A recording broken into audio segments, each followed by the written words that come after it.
Buenas noches, jóvenes. Bienvenidos. Buenas noches, ingeniero.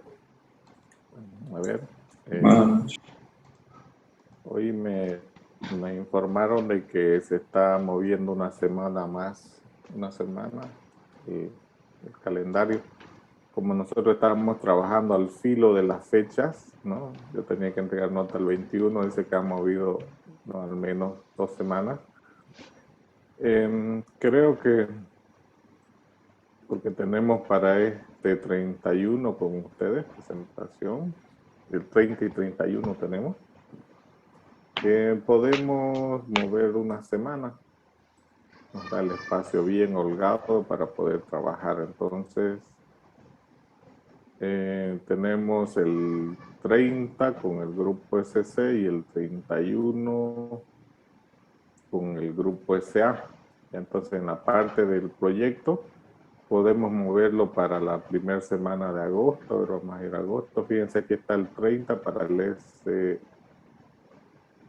SC y el SA. Okay. Vamos a ver. El día, no tenemos nada para la primera semana, fíjense, está libre. Entonces podemos moverlo para esta primera semana, es decir, moverlo una semana. 6 y 7 sería la presentación, así tienen una semana. Y igual esto de aquí, no, una semana podríamos moverlo, ¿no? Esto lo teníamos para el 17 y el 17. El 17 y a ver qué grupo está, el 17 y el 18 estaba. Entonces, todo lo que son los proyectos, podemos moverlo una semana, ¿está bien? Entonces, así tienen una semana más para desarrollar, ¿ya? Entonces, con eso se pueden trabajar, porque algunos pues, me escribieron, estaban preocupados, ¿no? Por la presentación de este fin de semana. Pero con esa ampliación, entonces pueden tener una semana adicional. Hasta ahí, ¿alguna consulta o duda que tengan? Ingeniero, entonces el 6 sería el grupo S6 y el 7 el LSA, o sea, en el mismo orden. Sí, por ejemplo, el SA le toca el sábado, se mueve para el próximo sábado. Una semana se correría todo, ¿no? Ah, ok, está bien. Muchas gracias, ingeniero. Está bien, así tienen más tiempo. Y bien que lo movieron porque está de locura esto, ¿no? Ahí no sé qué se va a hacer. Se tienen elecciones, se tiene segunda vuelta, está un caos todo la U. Pero bueno, eso era lo que me preocupaba también, porque la segunda vuelta, me decían, está para el 21. Vamos a ver. La elección es el 18, dicen. Entonces, fíjense, estaba chocando con nuestra planificación. Entonces, como lo vamos a mover una semana más, ya no habría problema, ¿no? Estamos bien, nos zafamos de la parte política para presentar el proyecto sin problema, ¿no? ¿Ya? Está bien, entonces, no choca con ninguna de las actividades eleccionarias que hay. ¿Ya? ¿Alguna consulta más que tenga sobre esto del proyecto que estamos moviendo una semana? Proyecto Ingeniero, Word, proyecto de correo y proyecto web, ¿no?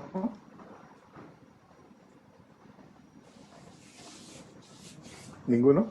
Bueno, hasta el tema anterior terminamos todo lo que es desarrollo web. Entonces, ahí viene ya lo que es el segundo proyecto, ¿listo? El segundo proyecto tiene las siguientes consideraciones. Les voy a explicar para que ustedes tengan claro. El proyecto web ya, es la misma base de datos que van a usar. Es decir, que en este primer proyecto ustedes ya han analizado bien cómo va a funcionar su base de datos.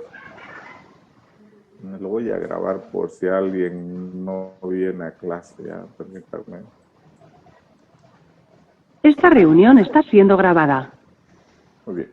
Entonces, el proyecto número 2, que es la aplicación web, ¿no? Tiene que tener la misma funcionalidad que les ha pedido la empresa o la institución o la unidad dentro de la universidad, los mismos casos de uso, pero además de que se cumplen los casos de uso de que le han pedido en la institución, tienen que tener las siguientes funcionalidades, ¿listo? Por ejemplo, se tiene que tener lo siguiente: todos los proyectos tienen que tener al menos 2 roles, ¿no? Es calificable, ¿ya? El administrador es un rol que viene por defecto, pero pueden tener 2 roles adicionales, que puede ser jefe, secretario, doctor, cliente, no sé, sean 2 roles. Es decir, en el diseño de la base de datos obviamente va a estar orientado a ese tipo de uso, ¿no? 2 roles que tienen que verse claramente cuando ingresen al sistema. Entonces, esa implementación ustedes, ¿no?, deberían de hacerlo con menú dinámico, diseñar un menú ya sea en 3K o MVC, pero deberían trabajarlo de esa forma. Obligatorio, tienen que tener los diagramas de navegación. Si por alguna razón un proyecto no tiene el diseño de la base de datos, no se revisa. ¿Está bien? Pues no tiene sentido revisar, ¿no? ¿Qué voy a revisar si no hay el diseño de la base de datos? Porque del diseño se genera, obviamente, la implementación de la base de datos. En el primer proyecto. En el segundo proyecto, ¿no es cierto?, tienen que tener los diagramas de navegación. Si los diagramas de navegación no están, tampoco no sirve de nada. No se revisa el proyecto. De entrada, no tiene, pasa. Siguiente grupo. ¿Ah? Entonces, este punto 3 de cumplimiento obligatorio, caso contrario, no se revisará el proyecto. Anótense ya. 4. Usted puede implementarlo en 3 capas, como hemos visto con Smart y AdoDB, o puede usar un modelo vista controlador como es Laravel. Es decir, usted elige en qué lo va a implementar. ¿Ya? Deberá tener un estilo único. Es decir, tenemos que manejar hojas de estilo. Estas hojas de estilo tienen que cambiarse en función del horario que el usuario se conecte. Los horarios se considera de día a partir de las 6:30 am y hasta las 6:30 pm se cambia la modalidad de comportamiento de la página. Es decir, yo no tengo que cambiar, la página tiene que automáticamente ponerse modo día, modo noche. ¿Listo? Ahora, estos estilos, ¿ya?, tienen que haber 3 estilos, ¿no? Un estilo que esté orientado a los niños, es decir, los colores elegidos y demás cosas tienen que ser obviamente más brillosos, más intensos, orientado a los jóvenes, ¿no?, y orientado a los adultos. Es decir, 3 temas que tienen que funcionar. Ahora, esos temas se lo puede invertir o ponerlo en modo noche, bajándole la intensidad un poco del fondo, ¿no? Entonces, ahí se va a trabajar, ¿ya? Y además de este modo, que es modo noche y 3 temas, niño, joven y adulto, se va a trabajar en la parte de accesibilidad. Esto, por ejemplo, que estoy haciendo para verlo mejor, este zoom que le estoy haciendo con la tecla y el mouse, se puede incorporar a un lado, ¿no?, unos caracteres para hacer más grande el texto, menos grande. Se llama accesibilidad. Igual, mediante hojas de estilo, yo puedo cambiar el tema, ¿no? En ese momento, ¿no?, a un ladito aparece, ¿no?, ¿no? Voy haciéndolo más grande, más oscuro. O si el tema, por ejemplo, está trabajando automáticamente en modo noche y yo no quiero trabajar en modo noche, ¿no?, voy y le doy un clic y se pone en modo día, ¿no? Entonces, que tenga ahí un panel que me permita tener la accesibilidad, ¿no? Entonces, eso es la implementación con hojas de estilo. Se tiene que validar todas las entradas, ya sea con JavaScript o HTML5, dependiendo del tipo de datos que ingresa, ¿ya? si se ingresa un tipo de dato incorrecto, formato incorrecto, tiene que indicarme, ¿ya? Tiene que informarme de lo que está pasando. Tiene que tener un contador por página para cada página en el pie, ¿no? Entonces, si yo entro a registrar una, dos, tres veces, eso se tiene que ir contabilizando, ¿ya? ¿En qué me ayudan los contadores por página? Hay páginas que son altamente visitadas y cuando yo sé cuáles páginas son las que más visitan en mi sitio, muchas veces ha sucedido que hay páginas que son pesadas de procesar. Entonces ahí es donde se optimiza el tiempo, la forma de procesar esas páginas. Actualmente tienen con el CIGEP un problema, por ejemplo, la universidad está entrando a un sistema estatal de presupuesto y entran a una página en donde parecería que nuestro internet se corta y, por ejemplo, para tener la respuesta de la página tarda 3, 4 segundos. ¿Qué quiere decir? Que la página tiene seguramente el procesamiento de consulta a la base de datos, no debe ser una consulta pesada, el select que hace debe ser muy pesado, y me imagino que con la cantidad de usuarios que se conectan a nivel nacional todos los días, produce un retraso de 4 o 5 segundos en un clic, digamos, no hay 5 segundos, es un mundo, digamos, porque vos lo ves la pantalla blanca y pensás que tu aplicación se cayó, digamos, ¿no? O que el sitio se cayó o algo pasó. Entonces, tal vez ellos no estén haciendo la contabilidad de los clics veces que entran las personas para poder ver ese performance y luego optimizar las SQL, no sé. Pero yo ahí veo, digamos, ¿no? Que si una página tiene muchas visitas, yo tengo que optimizar el tiempo de respuesta de esa página. Y en este caso, ese sistema que tiene el gobierno no tiene problemas, ¿no? Proveer un mecanismo de estadísticas, ¿no? Puedo tener estadísticas de acceso, puedo tener estadísticas del negocio. Es decir, ¿qué son las estadísticas de negocio? Depende a qué me dedico. Si vendo productos, la cantidad de productos vendidos, los tipos de productos, etcétera, etcétera. Si tengo con una veterinaria, los reportes relacionados a las estadísticas de la veterinaria. ¿Listo? Entonces, de esa forma, ¿no? Entonces, un mecanismo para poder tener estadísticas. Ya, las estadísticas para cualquier persona son gráficas que me denotan el quehacer sobre un negocio, ¿ya? Y la última opción son búsquedas de información, es decir, que el sitio tiene que tener un buscador de toda la información que maneja.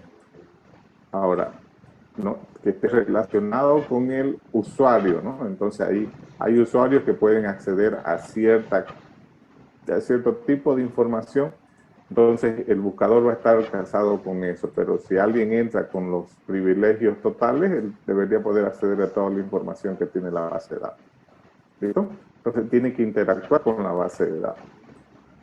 Si digo personas, me darán los links de las personas, o donde hay información relacionada a personas. Si yo pongo la palabra Juan, ¿no? me sacará una información genérica de donde hay la palabra Juan o relacionado a dónde está esa palabra. Y cosas por el estilo, ¿ya? Entonces, estos son los requisitos para el segundo proyecto. Es decir, ¿no? En la implementación tiene que contemplar estos requisitos y obviamente los casos de uso que implemente tienen que tener estas funcionalidades que están descritas en estos requisitos mínimos de los proyectos. ¿Hasta ahí alguna consulta? Ingeniero, yo tengo una consulta. Este proyecto se refiere al proyecto que nos dio nuestro caso de estudio, ¿cierto? Es el mismo proyecto, solamente que el primero usted lo está implementando vía correo electrónico y el segundo, todo lo que hemos pasado de diseño web, desarrollo web, lo van a hacer vía web el segundo proyecto. Es el mismo proyecto, solamente dos formas distintas de implementar. Vía correo y vía web. Ahí donde dice que se puede hacer en MVC Laravel, ¿se refiere a que se puede hacer el uso del framework Laravel? Sí, sí. Ah, ya. Recomendado ese framework. Y donde va a estar alojado este proyecto va a ser en el servidor asignado, ¿no? En la sección asignada a nuestro grupo, o va a ser en el servidor. Ustedes deberían tenerlo en dos lugares. Uno en su servidor que tienen en la nube para ver la funcionalidad.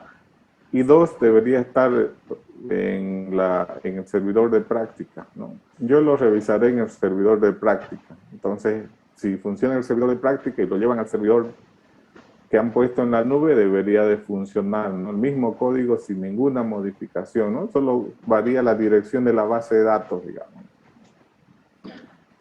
Ingeniero, y en el caso del sistema mail, eso solo lo comprimimos y se lo mandamos, ¿verdad? Eso no haría problema. Por favor, active su cámara. ¿Con quién hablo? Ya, un ratito.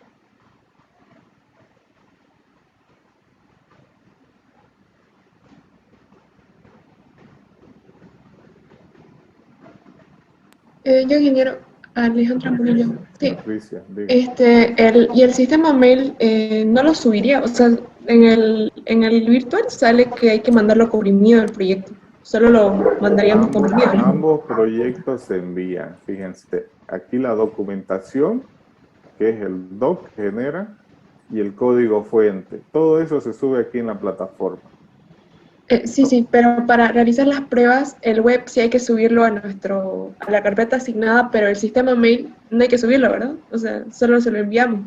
Porque, o sea, Sí, como es solo lo de envían, ahora. ¿no? Porque el momento de la defensa, ustedes lo van a hacer correr y yo voy a ir haciendo preguntas y, bueno, tienen que ir, si todo funciona bien, perfecto, ¿no? Pero sí tienen que enviarlo solo a la plataforma. El otro, no hay cómo, pues, ¿no? Corre desde su casa, digamos. Sí, eso le iba a decir. Ah, ya, Sí, está bien, ingeniero. Gracias.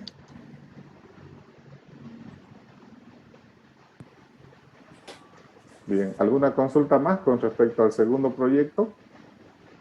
La fecha de presentación de este proyecto, ingeniero, el penúltimo día dice, pero ¿qué fecha sería esa?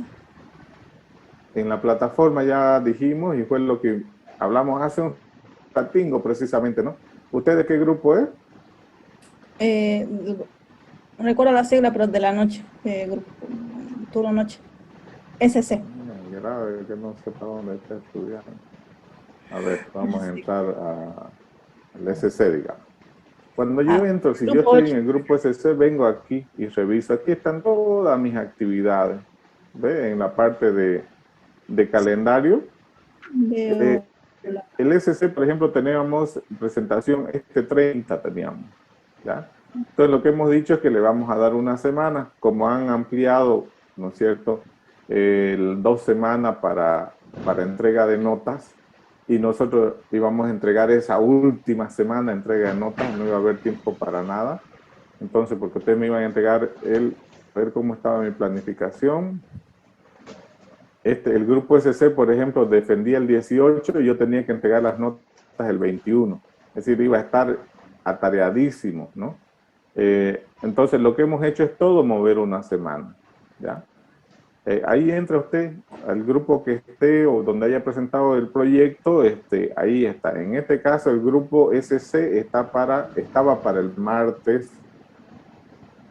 miércoles 18, ahora seguirá para el 25, una semana se mueve. ¿Listo? Entonces, eso es lo que decimos, que los dos proyectos se han movido una semana. Ya, gracias.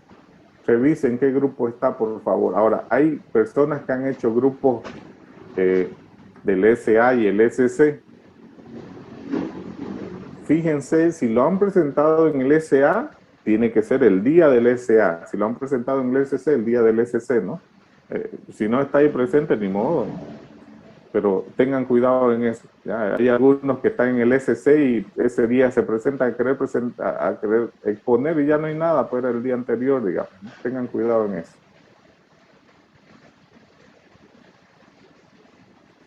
Ok, ¿más preguntas sobre el proyecto? Ingeniero, buenas noches. En cuanto a la versión del Laravel para el proyecto final. Siempre se trabaja con la última versión. En este caso sería la versión 8, ¿no? Ok, gracias. Sí, porque ahí les he dado tienen una tareita que les va a ayudar.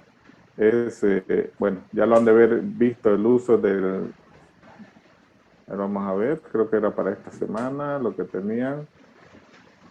El JetString de Laravel. Ese JetString de Laravel es un mecanismo de autenticación que ya viene por defecto y que es interesante, ¿no? Pues les puse para que investiguen eso, porque ese mecanismo pueden aplicarlo al sistema de autenticación que tiene su sistema, ¿no? Esas tareas, ingeniero, no sé si sería, pero no sé si podría mover o ampliar un poco las fechas de esas presentaciones, que era la tarea para este domingo. Unos días para que algunos no pudimos hacerlas. ¿A qué se dedican? ¿Están trabajando? Si está trabajando ya está bien, yo entiendo, digamos, ¿no? Pero aún así, esto está planificado desde comienzo del semestre, digamos, ¿no? Porque sí, yo soy bien comprensivo en la parte, si yo les dije que era para el domingo y domingo empecé a hacerlo y domingo lo terminé a las 6 del, bueno, no sé, el día lunes lo terminé hasta el mediodía, ya lo hago valer por el esfuerzo, por el cumplimiento, porque bueno, tiene que ser así, le hago valer. Pero si ya de ahí me presenta una semana después, no, digamos, no, hay que ser, ¿cómo se dice? Responsable, ¿no? Si a usted le piden el trabajo, pues, presentar un sistema para tal día, hágalo porque si no, va a quedar irresponsable, digamos, ¿no? Recomendación. No hay excusa para que no lo puedan haber hecho. No hay excusa, ¿no? Si usted me dice, porque estudio, trabajo, todos trabajamos, todos estudiamos, ¿no? Se llama organizarse para tener, ¿no? Y además ha estado planificado de hace ratango esto, ¿no?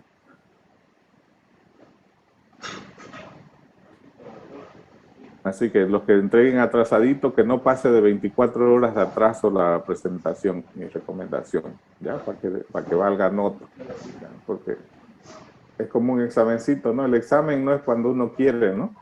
Es cuando el profesor le dice tal día es el examen, después de eso no es el examen, ¿no? Antes tampoco es el examen. Igual véanlo así, ¿no? Y en el trabajo es lo mismo, ¿no? Si usted entrega un trabajo antes, felicidades. Si lo entrega después, bueno, vaya buscando otro trabajo, digamos.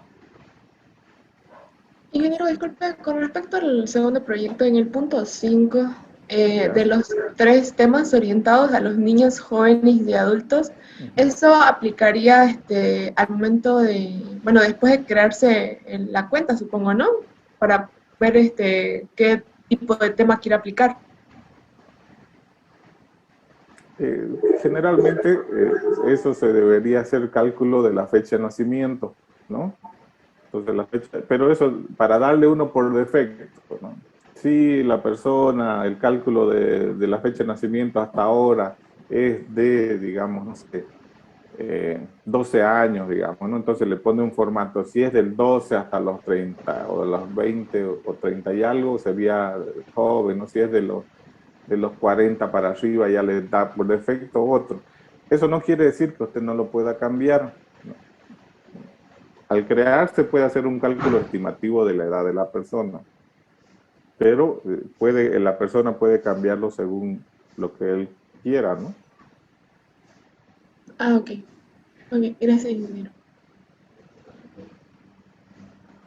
¿Alguna consulta adicional?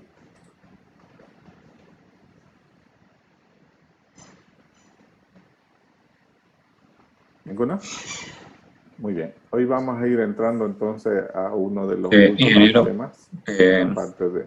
Quería comentarle tal vez sobre nuestro caso, que es para el proyecto de sistema de reserva de laboratorio.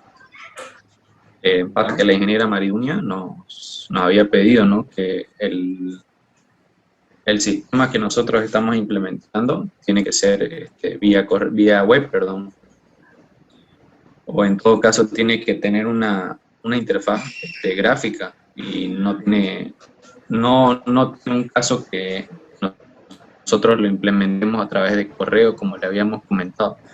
Yo le había comentado que para el Ya, primer sobre el proyecto, punto, para no seguir alargando, es una exigencia de cumplimiento para la materia. ya, ¿Listo? Si usted no lo hace, tiene 0. ¿Ya? no, claro, claro, ingeniero, Lo que sí, seguramente la mayoría de las empresas lo quieren web. Lo que ustedes están aprendiendo es una alternativa de implementación en situaciones especiales. ¿Ya? Esa situación especial le están demandando, por ejemplo, le está demandando el profesor que implemente vía correo electrónico, ¿no? Entonces, es una obligatoriedad de la materia. Ahora, eso es para mí, no es para Dunia, ¿ya? La ingeniera Dunia lo que va a querer ver es la parte web. ¿Está bien? claro, ingeniero. Y en caso, bueno, nosotros estábamos implementando primero el caso de vía web porque necesitábamos lo que va a ser el contexto de cómo se va a hacer la navegabilidad, ¿no? Y ya luego poder empezar lo que es el vía correo, porque no estábamos, la Si ingeniera les da el Mari, tiempo, depende de ustedes, ¿no? podría ser tal vez un Generalmente lo caso, primero que hay que construir es la base de datos. claro, ya Los diagramas de navegación están orientados para la web. Los diagramas de interacción están orientados para la parte de la aplicación que estamos haciendo, la de correo electrónico, ¿no? Entonces, para los diagramas de navegación no los haríamos para el sistema mail, ¿verdad? Es que para la parte de correo no entran. Los diagramas de navegación son para aplicaciones web. En este caso no es una aplicación web, es una aplicación de correo electrónico. ¿Ya? No, son diferentes, no hay donde da el clic, no hay donde hay, es diferente, ¿no? Es una aplicación cliente-servidor en este caso, ¿no? Y el cliente es un browser, un caso, en el otro es un cliente de correo, ¿no? Que interactúa de distinta manera. Ya, pero el diagrama de navegación es netamente para el segundo proyecto. Ok, ingeniero, gracias. Ya, ¿alguna consulta más? Seguro que las empresas le van a pedir el web, segurísimo, ¿listo? Pero lo que les permite el primer proyecto es tener definida bien su base de datos y la funcionalidad de su base de datos. Y es más, si funciona adecuadamente, ¿no?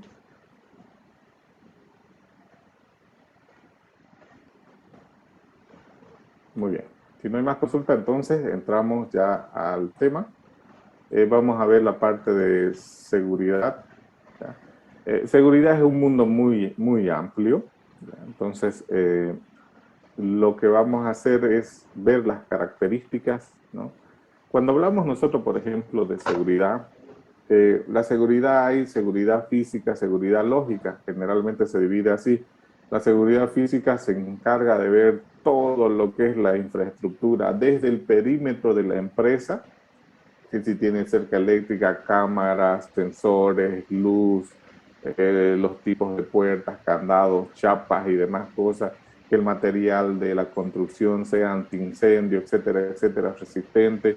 Entonces, la seguridad física es ver que el contenido que entendemos, nuestros activos que tenemos dentro de la empresa, sean protegidos, ¿no es cierto?, de agentes externos.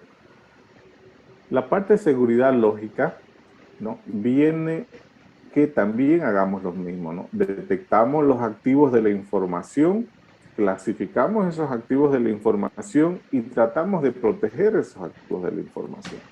Entonces, la forma de proteger un activo de información, ¿no?, generalmente cuando hablamos de seguridad informática, la información tiene que ser confidencial en primer lugar, que solamente lo puede ver el propietario. Tiene que ser íntegra, que la información, si se modifica, el propietario pueda saber, y tiene que estar disponible la información, ¿no? Entonces, bajo esos esquemas, la información debería ser confidencial, íntegra y disponible. Entonces, cuando hablamos de seguridad informática. Entonces, vamos a ir viendo lo que esté relacionado con el área que es la parte de web.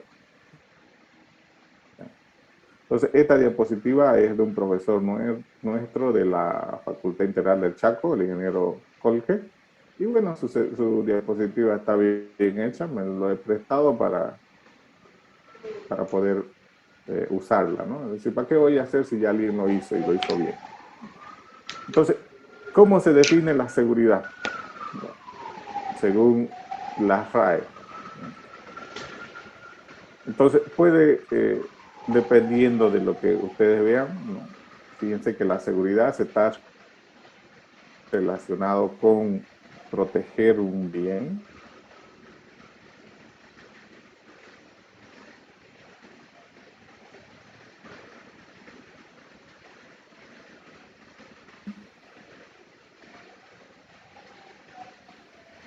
eh,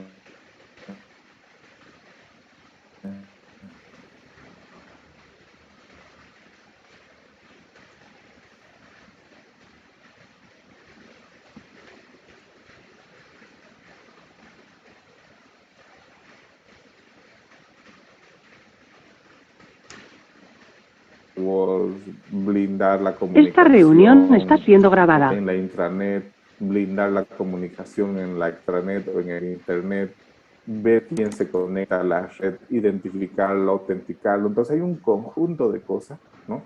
que de alguna forma es compleja la seguridad. Pero es por eso que vamos avanzando en procesos cíclicos para ir mejorando, ¿no? Hay una técnica que se llama análisis de riesgo. Mediante análisis de riesgo determinamos aquellos problemas que pueden dañar a la empresa y empezamos resolviendo esos problemas, ¿no? Y esto se hace cada año, de tal forma de que una empresa en 2 o 3 años se puede considerar que sus niveles de seguridad son aceptables o altos dependiendo del tipo de inversión que haga, ¿no? Pero es un proceso, ¿no? En los cuales interactúan un conjunto de sistemas para proteger la información.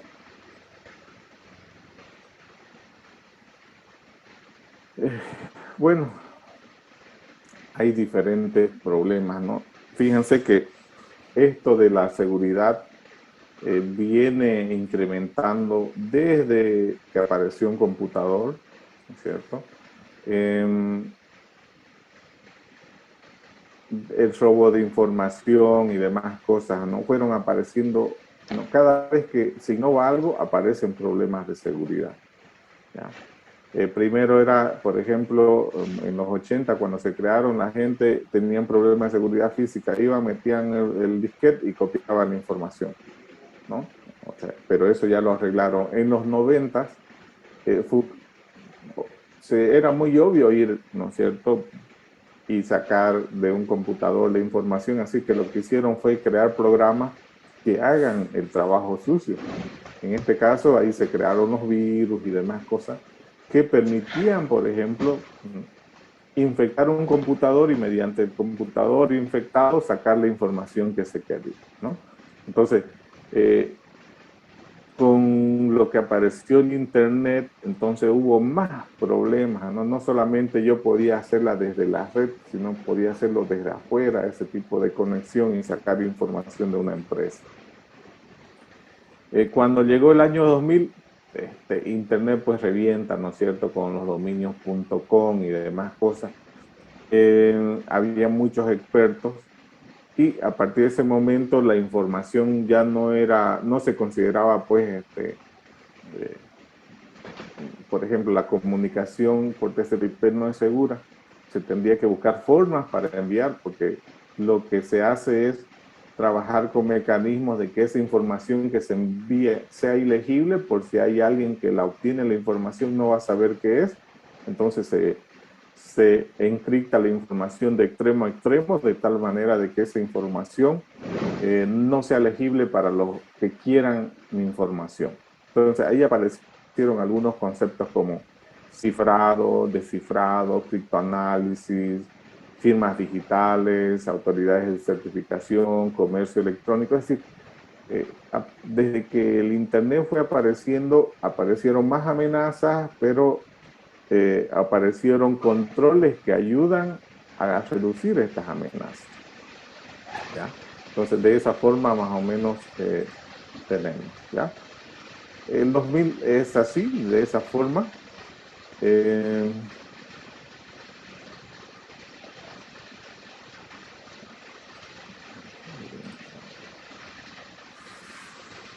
¿Qué problemas de debilidad hay? Hemos dicho que cuando hablamos de seguridad informática, generalmente hay dos lugares donde vamos a tener que trabajar fuertemente: la seguridad física y la seguridad lógica. Pero hay un factor que también hay que contemplarlo, es el factor humano. Este factor humano es el que debemos de capacitar y enseñar sobre los riesgos que existen con respecto a la información, ¿no es cierto? Hay muchas personas, por ejemplo, que piensan que no es posible interferir en un flujo de información, es decir, en intervenir un socket. Ya hemos aprendido a hacer socket, ¿no ves? El socket es la comunicación entre dos computadoras. Entonces, y si alguien le dice, ¿sabes que yo puedo espiar la comunicación entre esas dos computadoras? No la creen. Pero ustedes, como ya han usado Wireshark y han visto otras herramientas, se han dado cuenta de que Wireshark es un sniffer que permite ver el flujo que va por el protocolo TCP/IP y puedes ver de una IP a otra IP que está circulando. Entonces, pero mientras no se le diga eso a una persona, ellos no lo van a creer, ¿no? Son incrédulos. Ver para creer, dicen muchas personas. Entonces hay que primero capacitarle, informarle y por último demostrarle, ok, bueno, usted entra aquí, envía este mensaje, muy bien, yo no sé nada, yo voy a poner una herramienta de esnifeo y al ratito le muestra, mire, usted envió este mensaje. Desde el momento que ella está consciente de que alguien puede espiar en la comunicación, ahí toma conciencia y se siente así. Mientras tanto, las personas generalmente no asumen, no la creen, no piensan que es mucho Matrix, digamos, ¿no? Mucha ciencia ficción, digamos. Bueno, pasa, pero existen, ¿no? Entonces los especialistas en seguridad trabajan sobre seguridad física, seguridad lógica y capacitar al personal que trabaja dentro de la empresa. Entonces, fíjense que estos problemas que se lo puede considerar debilidades, el hardware puede tener problemas físicos, pueden tener diferentes tipos de problemas, desde incendios hasta mal funcionamiento, ¿no? Cortes de corriente, etcétera, etcétera, que dejan sin funcionamiento a un sistema. Y el software, peor, el software es más delicado, ¿no? El software puede tener comportamientos anómalos. Un software que pareciera que funciona bien, un experto puede hacer un análisis y hacer un ataque a ese mismo software, ¿no? Actualmente existen muchos de los sitios que se llaman CERTs, ¿no? Los CERTs se encargan de ver las vulnerabilidades que tienen los software. Hay los sitios que le llaman Zero Day, en donde usted puede estar viendo todos los días hay un problema de seguridad que publican, ¿no? Entonces el software es un punto muy débil, pero que constantemente se está mejorando, ¿no? Es decir, por eso es lo que es importante de que usted actualice siempre su computador. Si usa Windows, descargue los parches, bájelo, instálelo, actualice su computador, que esté al día. Eso evita muchos problemas. Si es Linux, lo mismo, no hay que dejar que pase el tiempo. Porque, por ejemplo, los centros estatales de emergencia que se llaman CERT, ellos existen en los países más desarrollados. En Bolivia no tenemos los CERT. Por ejemplo, yo soy un estudiante curioso, hago y veo que la aduana nacional tiene un problema de seguridad y puedo sacar su información o puedo entrar a sus remates o cosas por el estilo.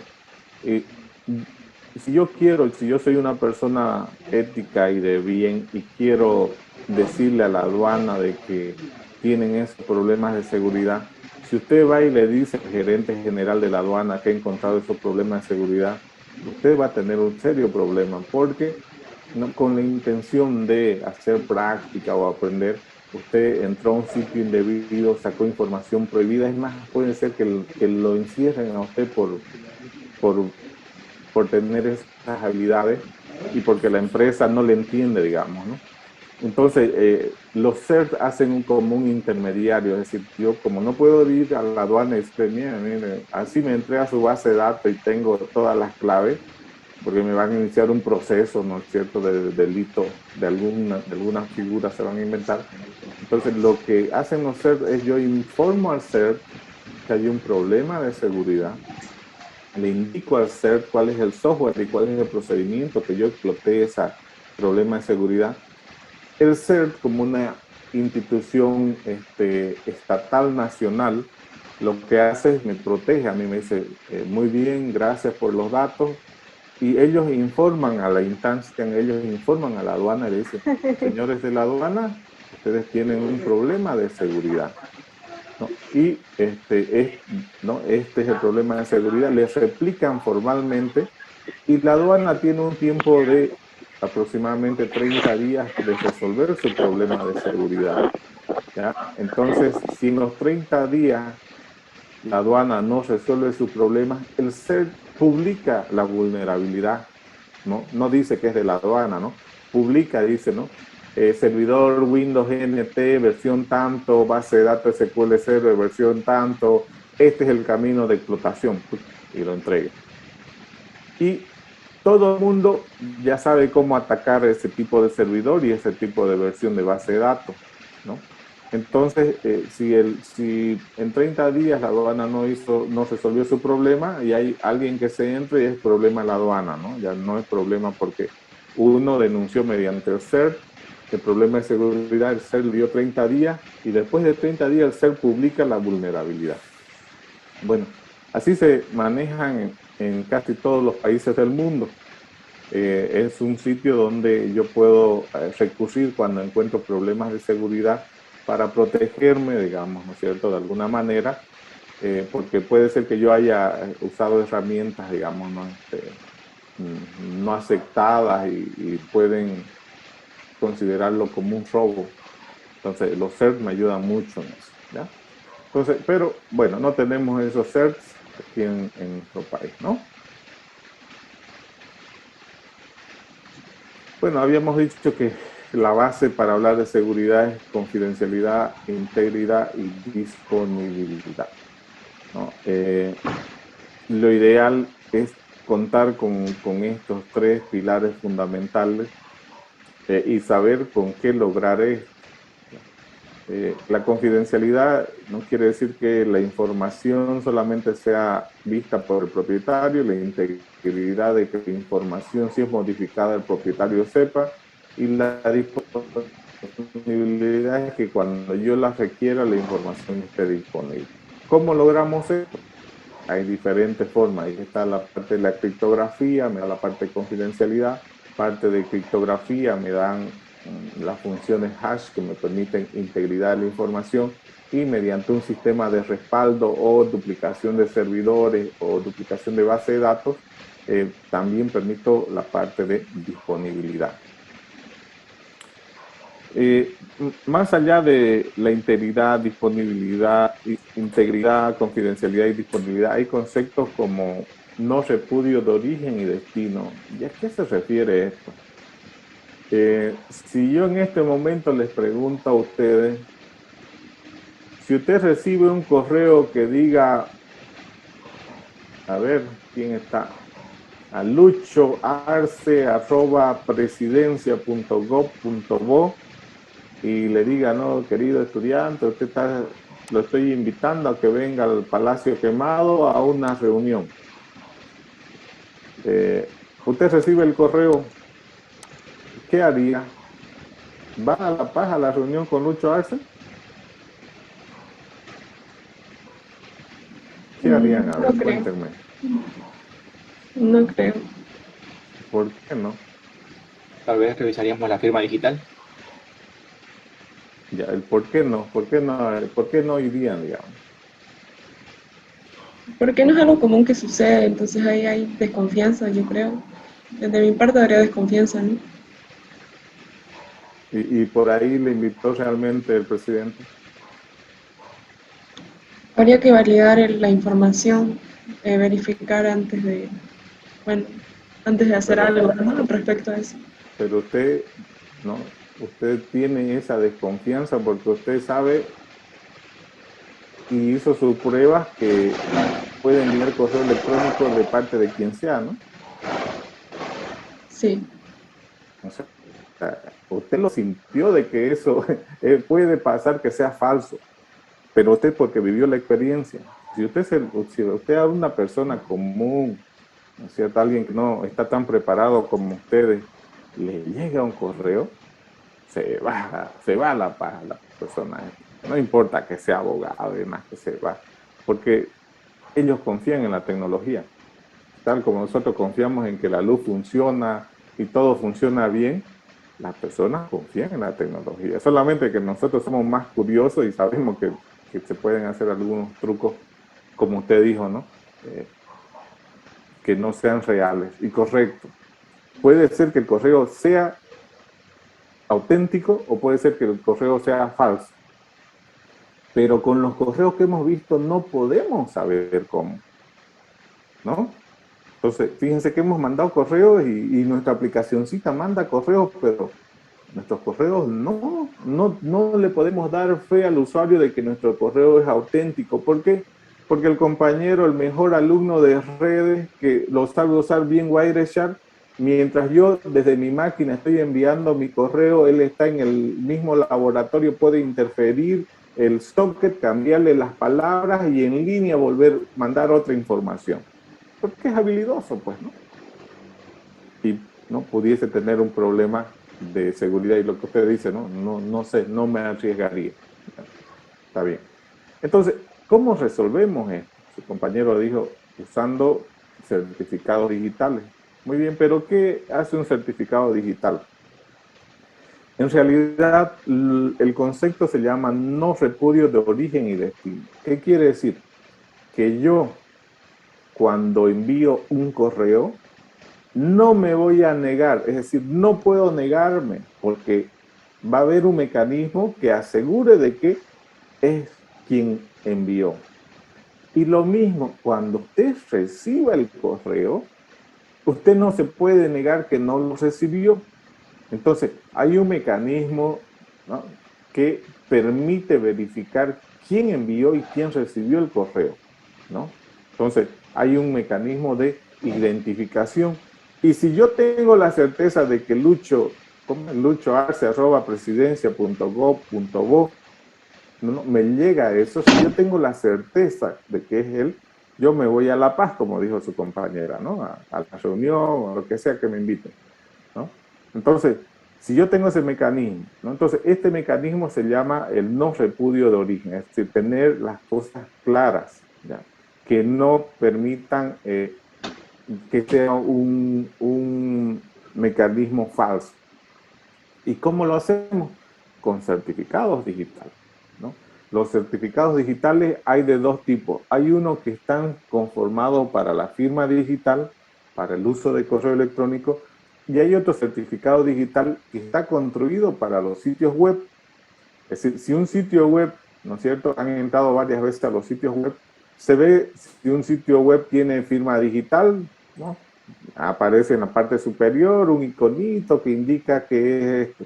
Y cuando envía, por ejemplo, correo electrónico, también hay firmas digitales que me indican de que el correo ha llegado adecuadamente. Entonces, eh, en cualquiera de los casos, hay las herramientas necesarias para yo poder tener la certeza de que ese correo es auténtico o ese sitio web es auténtico. ¿Está bien? Entonces, a eso le decimos no repudio de origen y no repudio de destino. Bueno, entonces, ¿y la criptografía? Bueno, los de informática ya han llevado seguridad, ¿cómo? Seguridad informática, ¿no? Y los de redes han llevado o están llevando seguridad en las redes y telecomunicaciones. Y lo de sistema, ¿qué materia llevan? A ver, ayúdenme en eso. Auditoría y seguridad.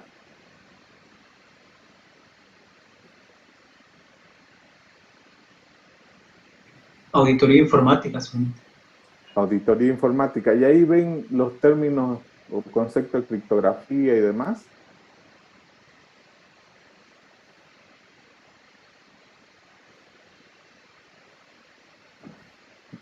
Sí, no. Más que todo se vieron el uso de herramientas en Kali Linux. Ya. Fíjense que esas herramientas, por ejemplo, cuando se hace auditoría, ¿no? Es ver la información que sea íntegra, que sea correcta, que cumpla los formatos y demás, ¿no? Pero si yo quiero que esa información, si alguien entra a mi base de datos, no sepa qué hay, ¿no? O si alguien modificó mi base de datos, yo sepa que alguien la modificó. Entonces es complicado, ¿no? El enviar información de un punto a otro punto sin que otro pueda saberlo. Hace tiempo que la gente viene trabajando en esto. Es más, el área de la criptografía se divide en la criptografía clásica, que es desde que empezó la humanidad hasta que apareció la computadora, y luego a partir de la computadora se llama criptografía moderna hasta la actualidad. Bueno, la RAE dice es el arte de escribir con clave secreta o de modo enigmático. Esa es la definición, ¿ya? Pero una definición más técnica es la siguiente, la que es aceptada por todos los expertos en seguridad. Entonces, la criptografía es una rama inicial de las matemáticas y en la actualidad de la informática y la telemática, que hace uso de métodos y técnicas con el objeto principal de cifrar o proteger un mensaje o archivo por medio de un algoritmo usando una o más claves. Esto da lugar a diferentes tipos de sistemas de cifra denominados criptosistemas, que nos permiten asegurar 3 de los 4 aspectos básicos de seguridad. Y entonces, fíjense que la criptografía me ayuda en mucho, ¿no? 3 de los 4. ¿Cuál es el cuarto? Dijimos integridad, confidencialidad, integridad, disponibilidad y no repudio.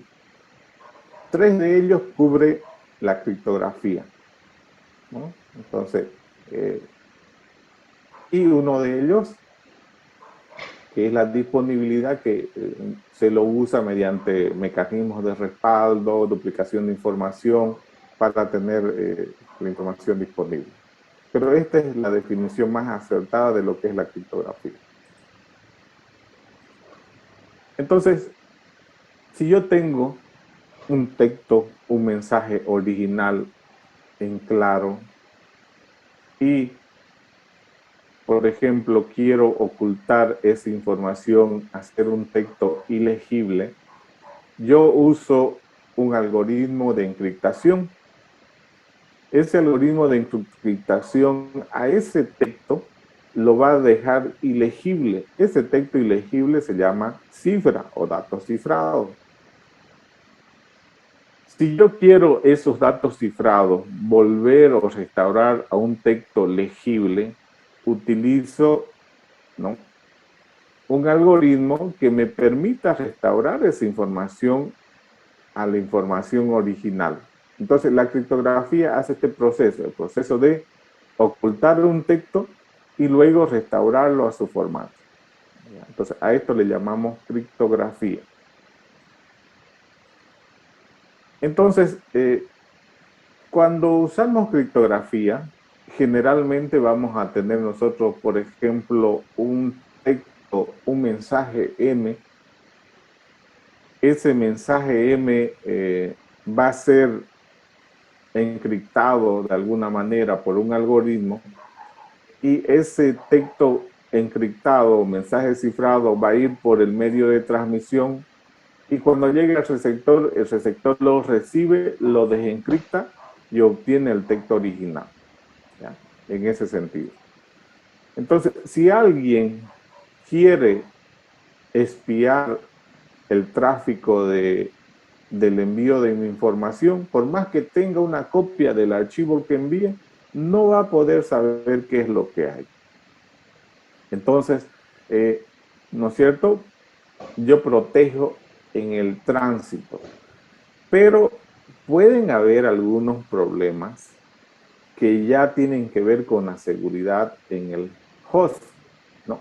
En los extremos, por ejemplo, ¿qué pasa si alguien se apropió de la computadora de Juan y envió mensajes de la computadora de Juan? Entonces, alguien, ¿no? Un intruso se apropió de esa computadora, obviamente lo que mande Juan va a ser auténtico, ¿no es cierto? Y por más que esté por la red, va a ser un texto original. Entonces, o puede ser que el receptor también esté comprometido, ¿no? Entonces, fíjense que en el mecanismo, ¿no? Puede ser que en la máquina de Juan, o quien recibió el mensaje, ¿ya? O puede ser que no sea, el mensaje lo envía Juan, lo recibe Pedro, pero pueden ser suplantados en cualquier caso, ¿ya? Suponiendo que, fíjense, para proteger esto, es lo que usamos para empezar las firmas digitales, ¿no? Para que no haya usurpación ni del origen ni del destino, ¿no? Entonces me protege estos extremos, porque yo sé quién es el que está enviando y solamente el propietario va a recibir la información. Y si alguien intercepta el mensaje, completamente ilegible.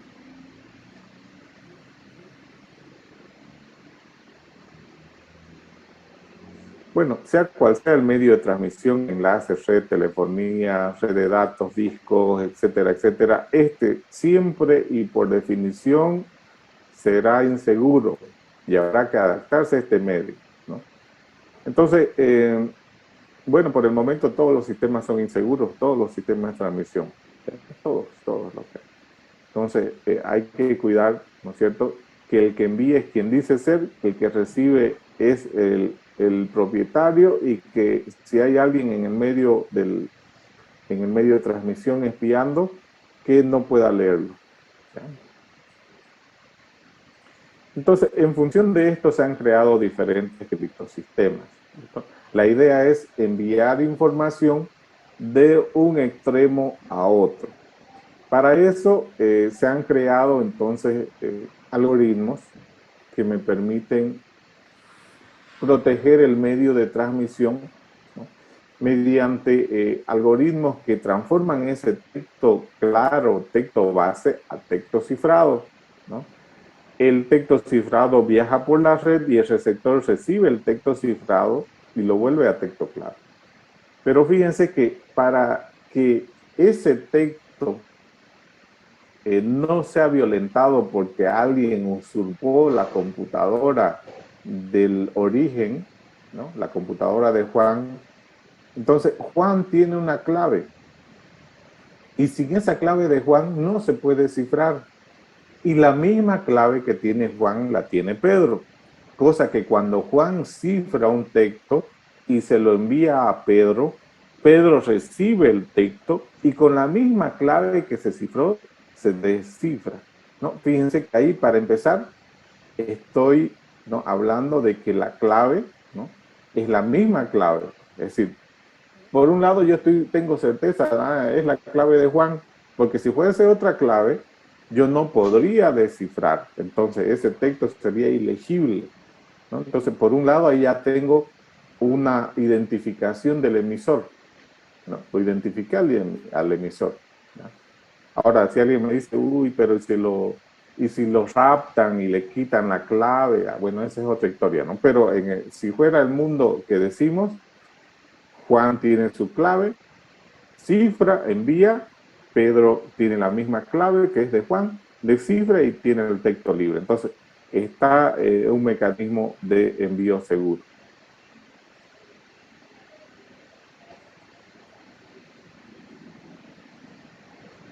Bueno, aquí vemos varios elementos que participan en un criptosistema.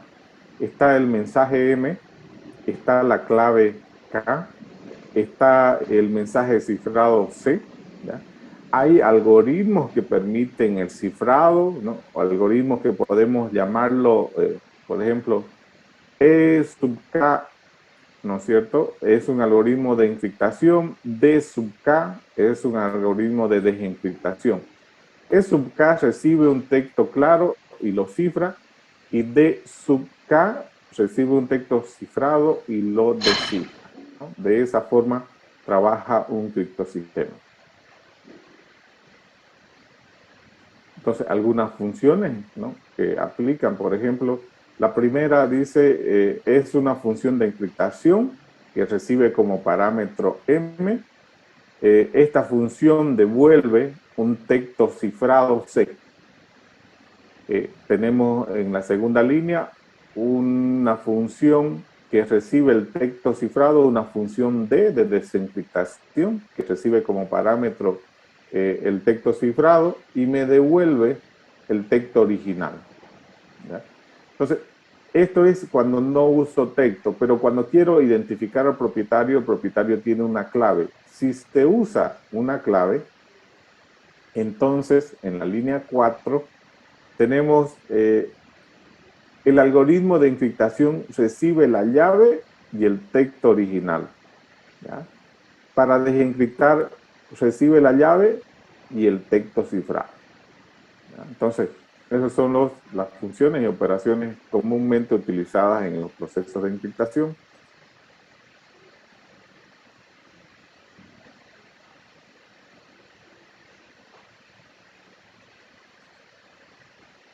Bueno, un mensaje, generalmente en los algoritmos modernos, lo que se hace es el mensaje segmentarlo en pedazos y esos pedazos tratar de aplicar comportamientos matemáticos, procesos matemáticos para hacer ilegible el texto. Entonces, este texto, ¿no?, yo puedo transformarlo en una subsecuencia de submensajes de tal manera de que pueda ir trabajando con esas secuencias o pedazos del mensaje original. De la misma forma, ese mensaje original que lo realicé en pedazos más pequeños, esos pedazos más pequeños se encriptaron. El conjunto de esos pequeños pedazos encriptados me da el criptograma o el texto cifrado. Para descifrar ese texto o ese texto cifrado, igual tengo que dividir el texto cifrado en pedazos pequeñitos, de tal manera de que cada uno de esos subpedazos pueda desencriptarse análogamente, ¿no? Entonces, tanto el mensaje en claro como el texto cifrado, ¿no?, se operan mediante pequeños segmentos de información que son los que se procesan con los algoritmos. Dentro del proceso de encriptación de estos algoritmos, las claves también se segmentan de tal manera de que sean compatibles con el tamaño del segmento del texto a cifrar o descifrar, de tal manera de que, por ejemplo, si el mensaje original lo dividimos en segmentos de 64 bits, nuestra clave igual tendría que dividirse en segmentos de 64 bits, de tal manera para que se pueda operar correctamente, ¿no? Y la llave se divide en esos segmentos y mediante algoritmos matemáticos se hacen procesos para hacer ilegible la información.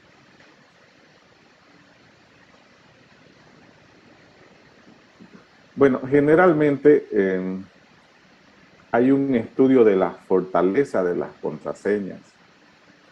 Y en función de esta fortaleza se puede determinar mediante una secuencia de cálculo la fortaleza de una contraseña. Entonces, en este análisis entran, por ejemplo, el número de caracteres de la contraseña, entran el número de símbolos que forman parte para construir la contraseña, y esto nos da una fortaleza, ¿no es cierto?, una fortaleza de las contraseñas.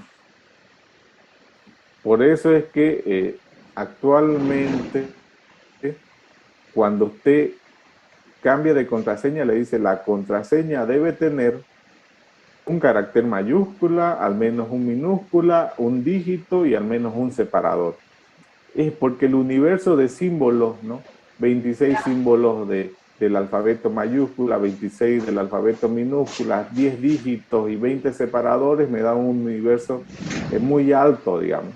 Con este universo, el tiempo en fuerza bruta para recuperar una contraseña sería muy, muy alto, digamos, ¿no? Entonces, ni con un supercomputador podríamos obtener, ¿no?, cierta información, pero eso está en función de cuántos caracteres y cuál es mi universo que tengo de símbolos, ¿no? Aquí hablamos de 8 caracteres, que es lo mínimo que piden, ¿no?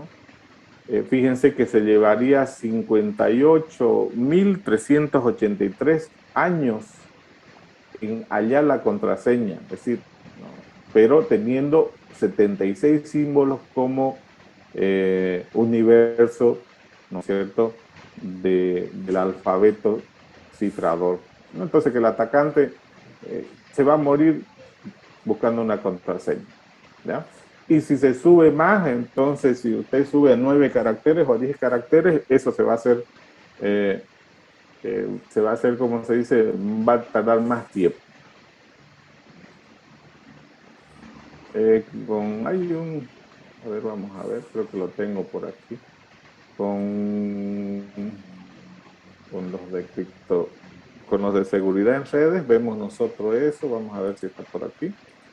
Para que vean, si usted pone una contraseña de 3 dígitos, 4 dígitos, 5 dígitos, ¿cuánto tarda? A ver si está por aquí, a ver si lo pillo ya. Déjenme ver un momentito. La fortaleza de las contraseñas. ¿Dónde está? Eso.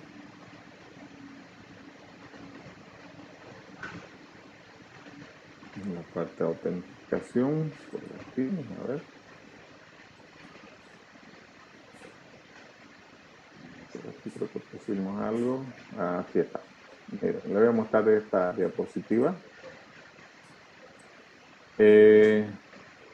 Fíjense, si su contraseña tiene 3 caracteres y utiliza mayúsculas, minúsculas y separadores, con una herramienta, ¿no es cierto?, puedo encontrarla en menos de un segundo. Si son solo minúsculas, si usted usa solo minúsculas, que son 27 símbolos, 0,02 segundos. Entonces, una contraseña de 3 caracteres no es segura, ¿no?, para empezar. Hay herramientas como John the Ripper que me hacen el cracking de contraseña en un momento.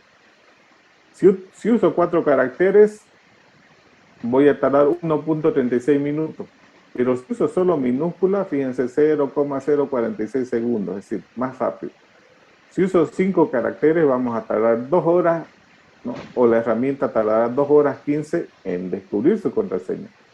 Si usa 6 caracteres, va a tardar 8.51 días. Si usa 7 caracteres, va a tardar aproximadamente 2.21 años, ¿no?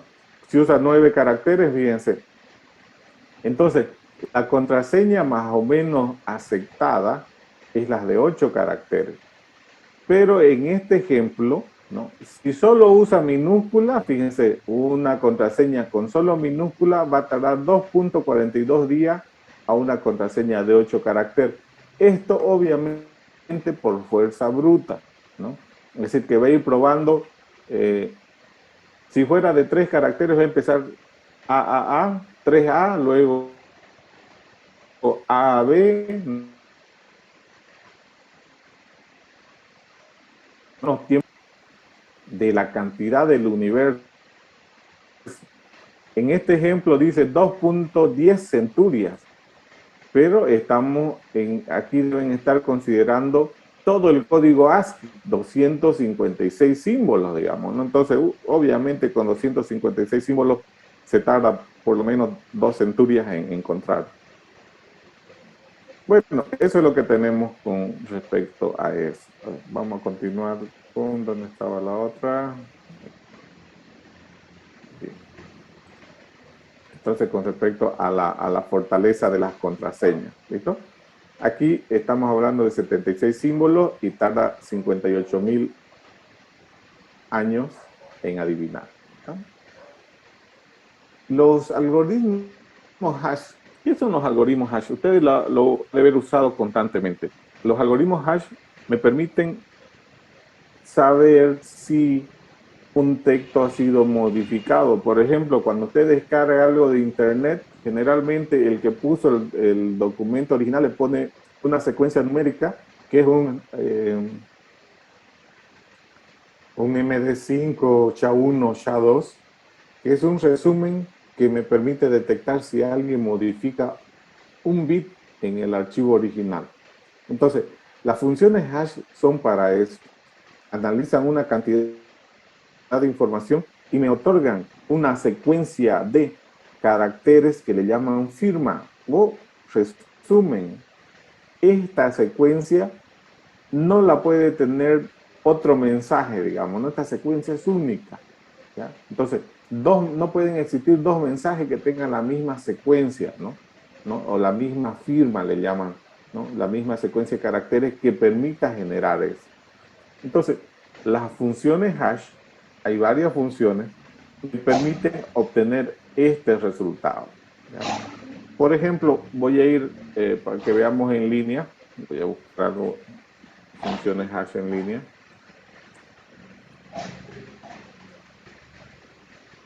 A ver si hay en línea. Hay herramientas también.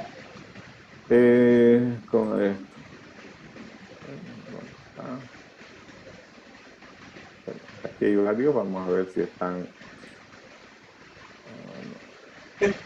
Ya. Fíjense que, por ejemplo, podemos calcular la función hash mediante, se llama función hash MD5. Si yo pongo 1,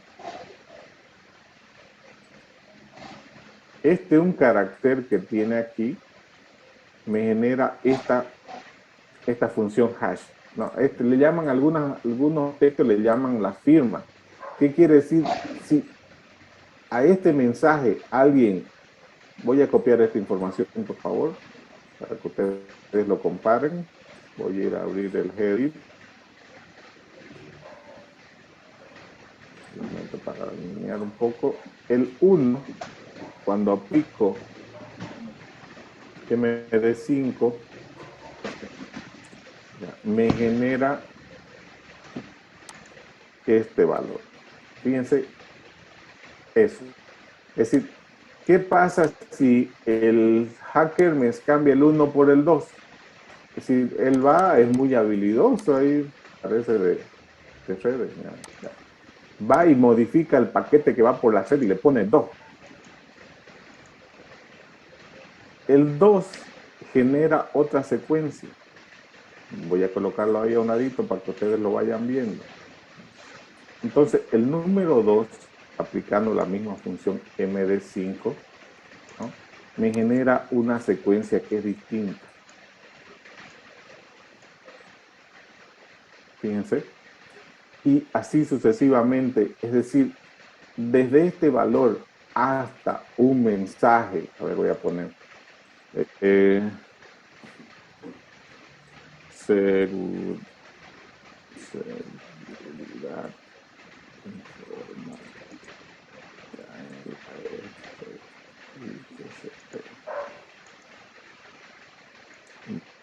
debe mejorar. Ya.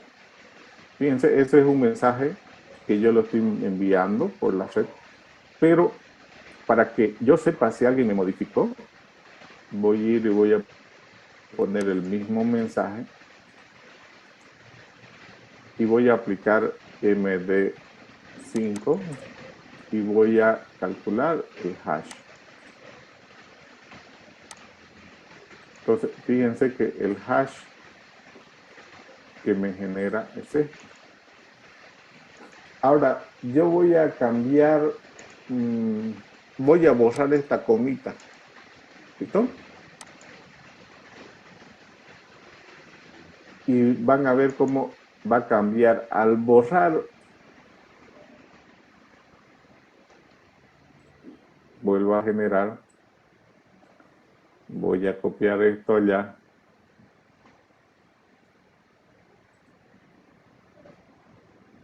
Utilizo MD5 igual.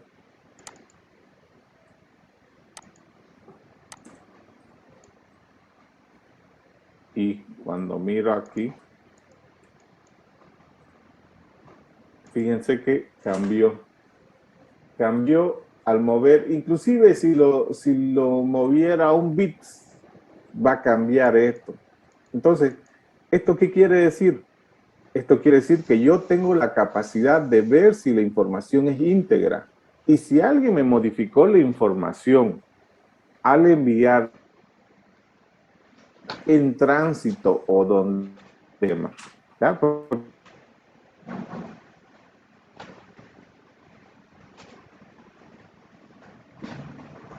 Porque fíjense, la función es imposible que coincida con otra función hash, ¿no? El algoritmo MD5 está hecho de tal manera que es improbable que dos mensajes tengan la misma función hash, tengan la misma secuencia de valores, digamos. ¿Ya? Ok. Una vez entonces que vimos qué es lo que hacen las funciones hash, ¿no? Nos permiten hacer, ¿no? Entonces, nos permiten ver la integridad de la información en algunos casos, en otros casos vamos a ver cómo se lo utiliza. Entonces, ¿qué es lo que hace una función hash? Recibe los datos, aplica un algoritmo y me da un hash, un resumen, ¿ya? Entonces, para ver si eso es auténtico, entonces si yo envío la información, ¿no es cierto? Entonces yo hago el mismo proceso y comparo los hash, ¿no? Si este dato me envía con su hash, ¿no? Cuando me llega a mí, hago el mismo proceso para saber si es auténtico. Hay varios algoritmos, MD4, MD5, SHA-1, SHA-2, hay varios algoritmos que podemos usar. Ahí en esa página nos mostró varios. Ahora, si alguien obtiene mi función hash, es imposible que vuelva al texto original. No lo van a lograr. Esto ya está demostrado matemáticamente. Es decir, que si alguien sabe mi función hash y quiere volver hacia los datos, no va a ser posible. Eso no es posible. Bueno, existen funciones hash que usan clave. Estos se utilizan, por ejemplo, en la infraestructura de clave pública. Yo tengo los datos, a ver, veamos, voy a enviar un correo. Tengo una firma digital. Entonces, la firma digital consta de dos claves. Entonces, yo puedo usar mi clave más los datos y generar una función hash. Entonces, ¿no? Con esta información se genera una secuencia única. Lo mismo el que reciba la información, ¿no? Para verificar que el dato es auténtico, recibe los datos, pone la clave, aplica la función hash y si los dos hash funcionen, el que me llegó más el que estoy calculando, entonces la información es íntegra, ¿no? Entonces, ¿quiénes utilizan las funciones MAC? Igual, quiero volver al texto original, no es posible. Bueno, aquí hay un ejemplo. El siguiente método escrito en PHP retorna el valor password hash, utilizando el proveedor de servicio de criptografía, pasa un parámetro de tipo string y demás. Ya.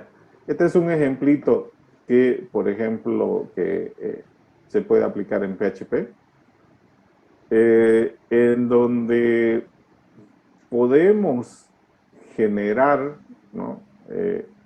Un parámetro o cuando estemos cifrando, hay algo que en las prácticas que hemos hecho, las contraseñas del usuario estaba guardado en texto claro.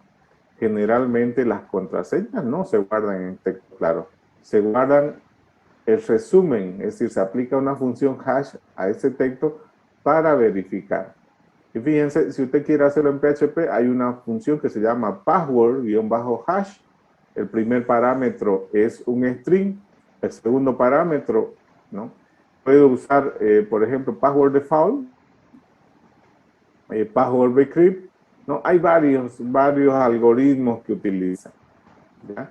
Para poder generar el hash, ¿no?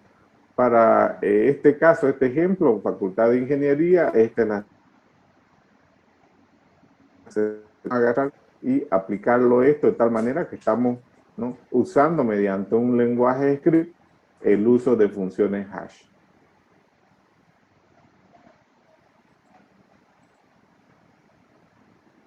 Entonces, se pueden utilizar este método para comparar el valor de la contraseña cifrada almacenada en la base de datos con el valor retornado por este método, habiendo pasado como parámetro la contraseña digitada por indicación, considerando de que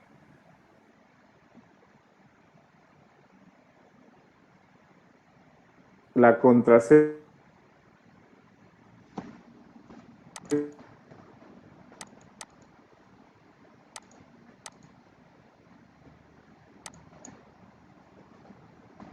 en la base de datos está almacenada. O sea, fíjense, cuando es de tipo password,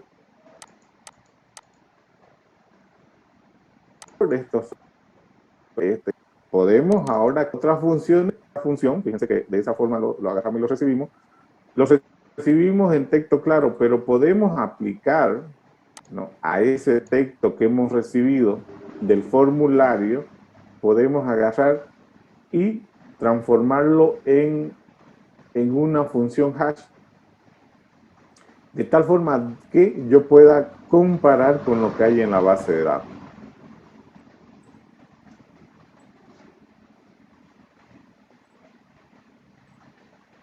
Entonces, fíjense, esa función o esa información que vino en la contraseña, yo le puedo aplicar un algoritmo hash, ¿ya?, de tal forma que ese texto original lo voy a tener como un resumen hash, y con eso ya puedo comparar con lo que haya guardado, de la misma forma haya guardado en la base de datos, y ahí puedo autenticar. ¿Listo? Entonces, puedo guardar la contraseña cifrada en la base de datos, y luego cuando se autentique, esa contraseña que reciba, la transformo en una función hash, y luego las puedo comparar, ¿ya?, de tal manera de que eso funcione, ¿ya? Entonces eso sería un ejemplo. A ver. ¿Ya? Ahora, ¿cómo funcionan los sistemas operativos? Que aquí es la autenticación de NT Unix. Cuando usted entra al computador, siempre el usuario, generalmente en un Linux o en un Windows NT, le pide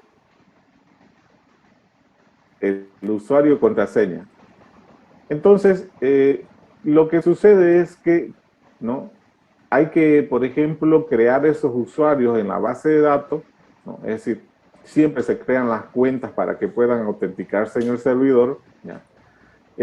Ese usuario y contraseña que usted le está creando al cliente, ¿ya?, ese usuario y contraseña se encripta en una base de datos. Y en la base de datos generalmente está el usuario y la contraseña encriptada. Linux lo maneja así. Permítanme mostrarle un momento cómo lo hace Linux. Voy a ampliar un poquito aquí. Voy a entrar en modalidad superusuario.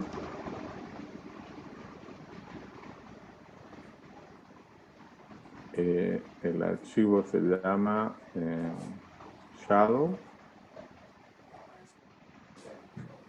Y en este archivo, por ejemplo, Linux guarda las contraseñas. Y fíjense, mi usuario root tiene esta contraseña. Bueno, en realidad no sé qué contraseña será, ¿no? Y para cada usuario que se ha creado en mi máquina Linux, fíjense, algunos no tienen nada de contraseña, ¿ya? Vamos a ver el último. Este es mi usuario de este equipo. Y la contraseña de este usuario es este de aquí. ¿Ya? Entonces, se guarda en algún lugar esto, usuario, contraseña. ¿Listo? Ok, usuario, contraseña. Entonces, cuando se crea el usuario, contraseña, se guarda en una base de datos donde está el usuario y su contraseña encriptada. Ahora, eso obviamente solamente puede tener acceso el superusuario, el administrador, ya sea de Windows NT o de Linux, como les mostré hace un momento, solamente puede haber ese archivo. Entonces, el cliente lo que hace es escribe su usuario, escribe su contraseña, la contraseña le aplica un algoritmo hash, eso sale encriptado, envía el usuario, ¿ya? Y que debe coincidir con el usuario de la base de datos del servidor donde se autentica. De la misma forma, ¿no? Sacamos la contraseña de ese usuario y verificamos si la contraseña de ese usuario almacenada en el servidor es la misma contraseña de la contraseña que escribió este usuario. Si las contraseñas, es decir, fíjense que son contraseñas encriptadas mediante un algoritmo hash. Si las contraseñas encriptadas son las mismas, es auténtico. Caso contrario, no hay acceso al sistema operativo. Bueno, este es el mecanismo de autenticación, inclusive de las aplicaciones, ¿no? Las aplicaciones igual, cuando se crea el usuario, se guarda el usuario y la contraseña debería estar encriptada, ¿no? Y luego cuando el usuario quiere entrar al sistema, coloca su usuario, coloca su contraseña, aplicamos encriptación y sacamos la información de la base de datos y verificamos si son iguales, ¿no? Si no son iguales, obviamente sacamos un mensaje de acceso denegado, ¿no? Esto fíjense que lo hacíamos con el Select cuando estábamos haciendo las pruebas de la agenda, ¿no? Porque la agenda igual sacamos usuario, contraseña. Lo único que no hicimos en la agenda es encriptar la contraseña, porque todo lo demás, ¿no? Es el mismo mecanismo de autenticación. Entonces, podemos mejorar, ¿no? Aquellos campos que queramos que sean ocultos, ¿no? Usando criptografía. ¿Listo? Si hay un campo que usted es celosísimo y no quiere, pues aplique criptografía. Pero nunca se olvide la contraseña porque si no la pierde la información, ¿no? Lo otro es que las contraseñas que se manejan cuando se usa criptografía tienen que ser recordadas para evitar pérdida de información, ¿no? Pues una vez encriptada, si no tiene la contraseña, no. Si usted se olvida, digamos, no, está grave la situación, ¿ya? Muy bien, hasta ahí, ¿alguna consulta? ¿Se entiende lo que hacen más o menos la criptografía, las funciones hash? ¿En dónde se utiliza?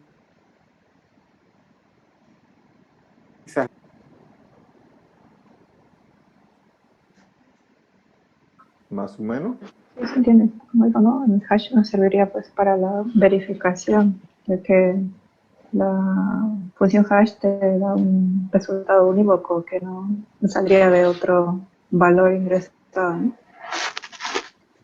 Y de tal manera que si alguien robase nuestra base de datos, fíjense, igual no pudiese autenticarse porque lo único que hay es una función hash y con la función hash no saben cuál es nuestra contraseña, ¿no? Bueno, los algoritmos de clave simétrica o privada. Ahora, hay otros algoritmos. El primero que hemos aprendido hoy es ver de que un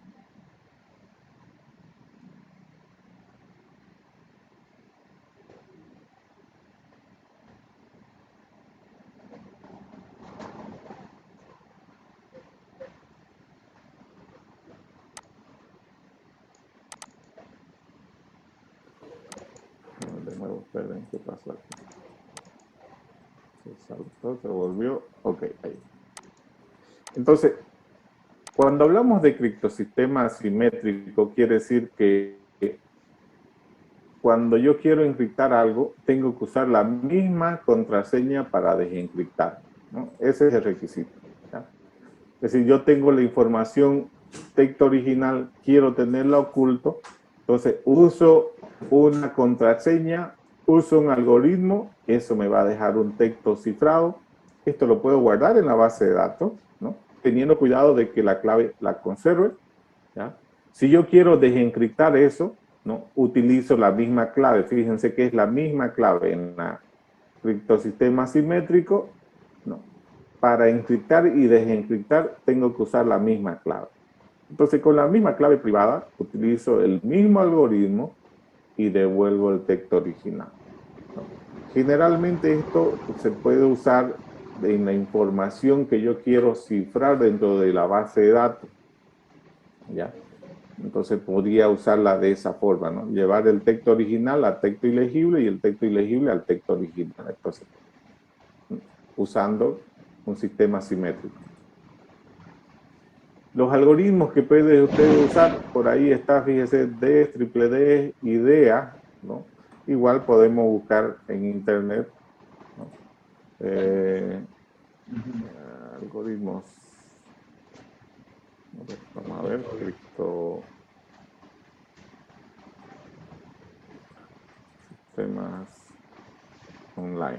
Vamos a ver, por ahí hay algunos. De hecho, aquí tiene algunos en línea. El otro día había unos en línea por aquí. No, no hay. Temas en línea.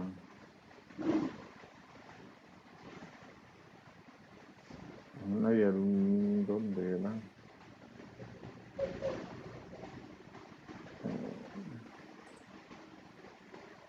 Cipredes.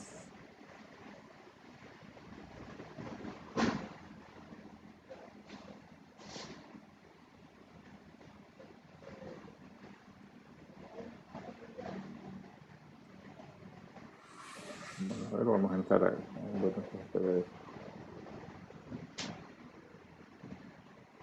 Hay un sitio donde me permite hacer en línea. Mucho puro documento, ¿no?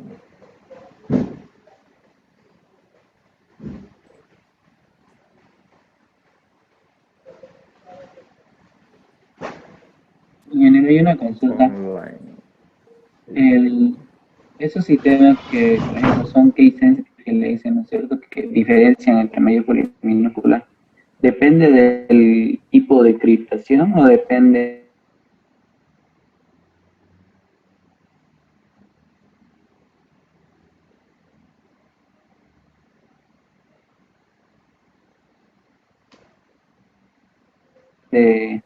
Depende de lo minúscula.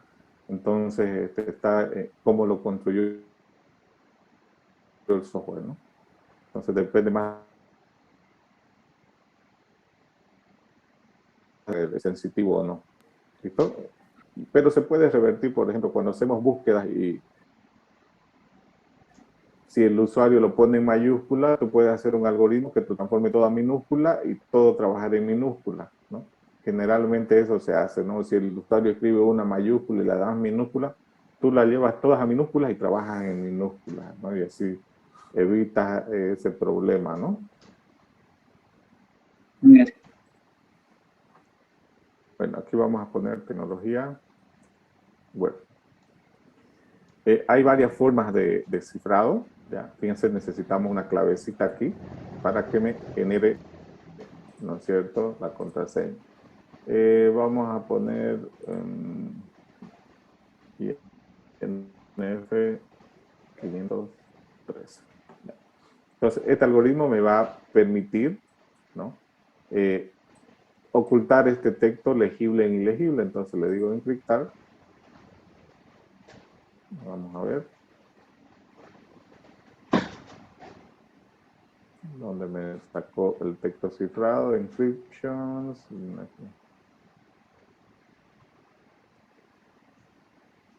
Parece que está errado el tamaño de la llave, el corto de ser. ¿Dónde dice? Donde debería el resultado ahí. ¿Cuántos caracteres me pedirá?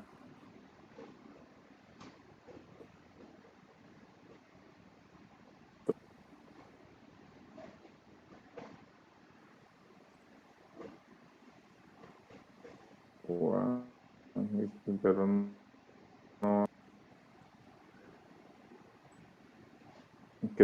debería ser del mismo tamaño del texto, pero a ver. Pero se supone que el algoritmo ya calcula lo mismo.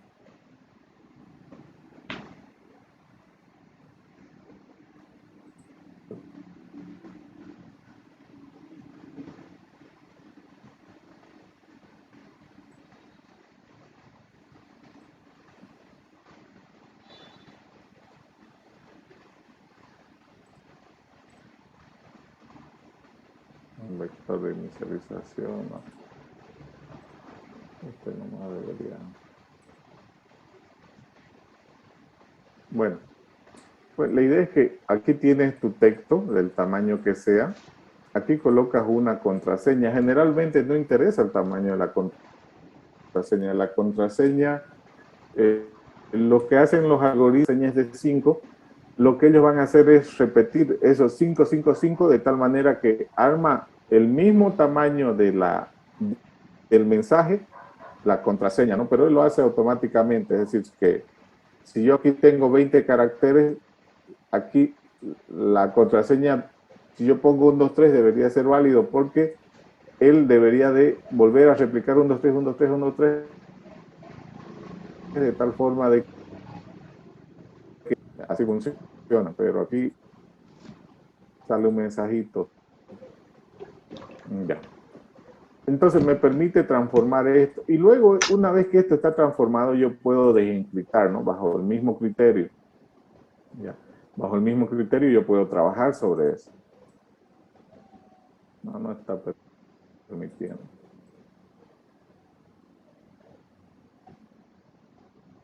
Ya. Entonces podemos trabajar de esta forma, ¿no? Es decir, yo tengo el dato, tengo una contraseña, ¿no? Aplica, encripta, y para desencriptar utilizo, ¿no? La misma clave, ¿no? Con la parte de criptografía asimétrica o pública. En este caso, cada persona o cada individuo tiene 2 contraseñas. Una contraseña que es pública, una llave pública, y otra llave que es privada. Entonces, ¿qué es lo que se hace? Si tú quieres enviar información, por ejemplo, Juan quiere enviar un mensaje a Pedro, lo que va a hacer Juan es de alguna forma usar la clave pública, esa clave pública cifrarla, ¿ya?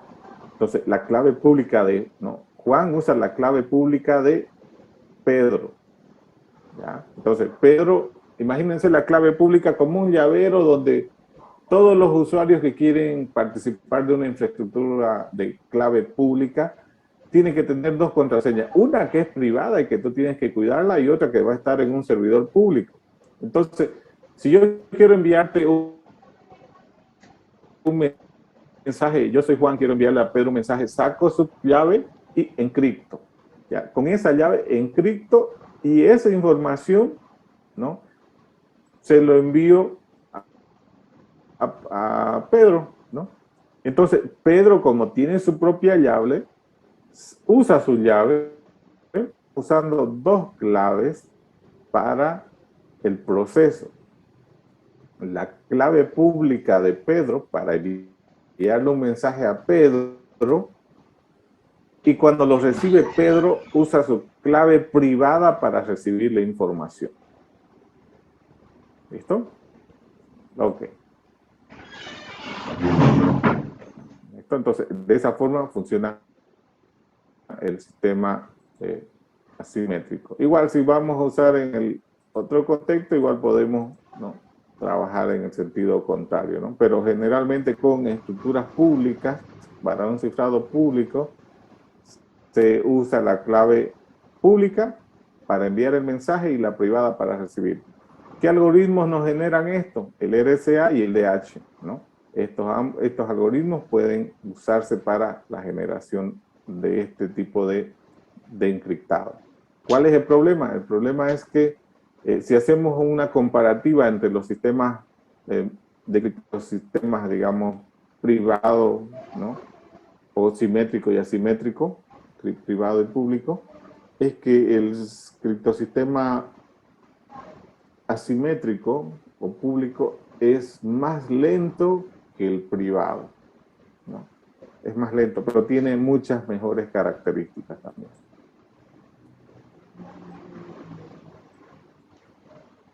Bueno, ahora para evitar el no repudio, ya fíjense que hemos visto cómo ver la integridad con funciones hash, hemos visto cómo ocultar la información con criptosistema simétrico y asimétrico, y ahora vamos a ver si alguien me envía un mensaje y yo estar seguro de que él me envió. Esto se lo hace mediante firma digital. Entonces, la forma es que esa información que me vayan a enviar, le vamos a sacar una función hash. Esa función hash se va a encriptar con el uso de una clave privada, ¿no? Y ahí vamos a obtener una firma digital. A eso le llaman firma digital. ¿Listo? Es decir, y esa firma digital puedo adjuntarlo a cualquier documento. ¿Ya? Es decir, yo con mi clave puedo generar mi firma digital, ¿no? ¿Qué es una firma digital? Es una secuencia, ¿no?, cifrada que me identifica unívocamente. Entonces, eso serían, ¿no?, si yo tengo el dato original más la firma digital. Fíjense que la firma digital es una secuencia también de información que se adjunta al texto original. Entonces vamos a decir de que este documento está firmado, es decir, está el texto en claro y está quién lo hizo, quién lo creó, porque está aplicando su firma, su clave, ¿no es cierto?, para decir yo hice este documento. Entonces, esta persona que usa su clave no puede negarse que envió esa información, ¿ya? Porque la clave es privada, nadie más tiene la clave, solamente Juan, si Juan lo enviara, o Pedro, si Pedro lo enviara, ¿ya? Entonces, una firma digital es de esa forma. Entonces, ¿cómo se comprueba la firma digital? Una vez que llega esa información cifrada, vamos a sacar los datos de la llave pública que utilice el firmante, ¿ya?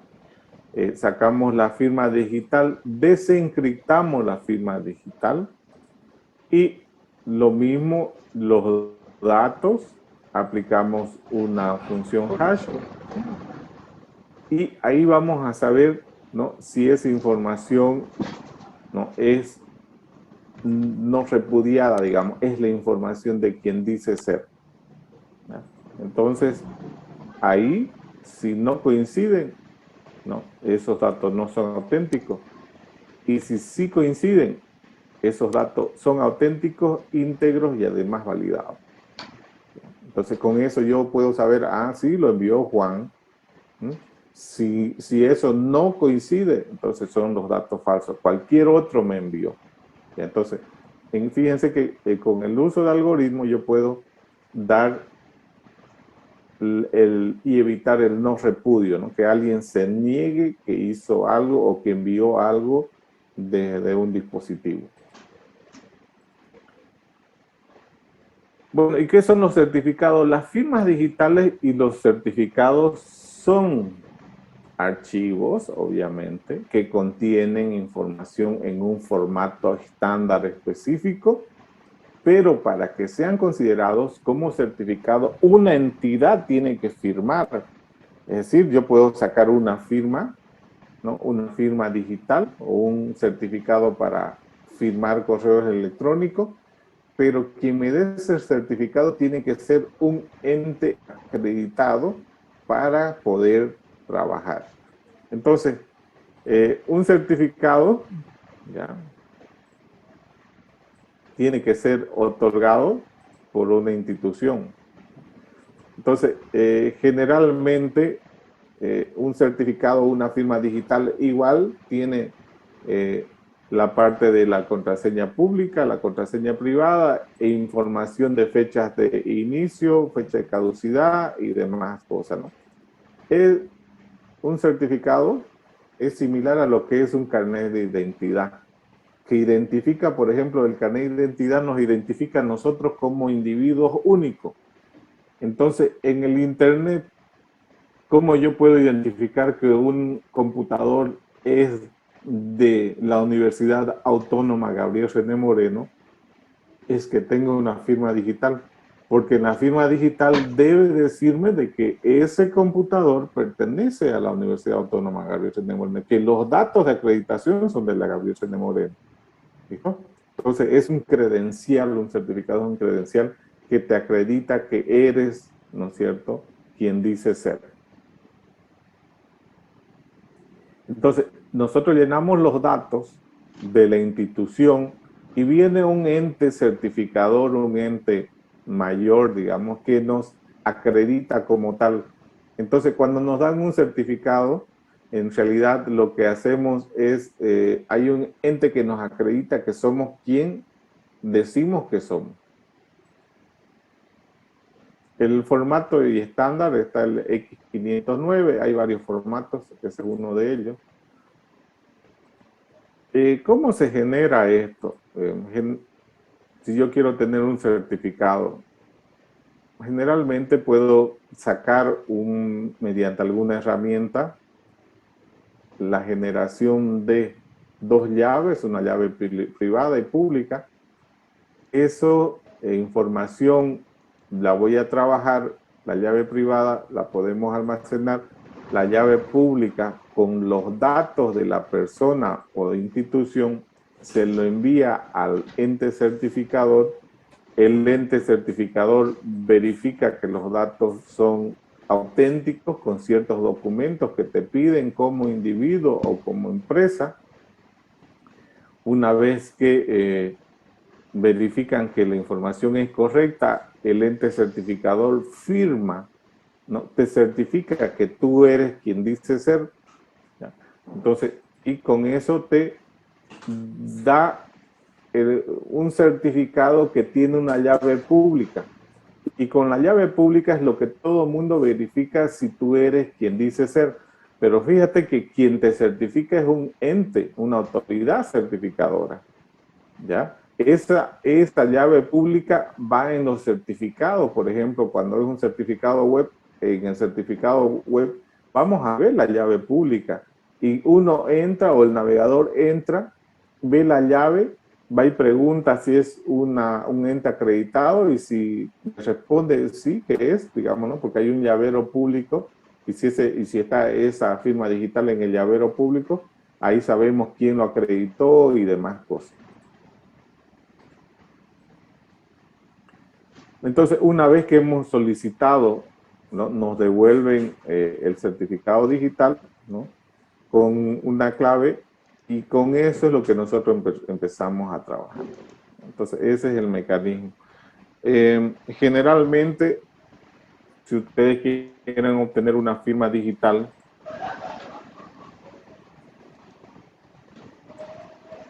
tiene su precio.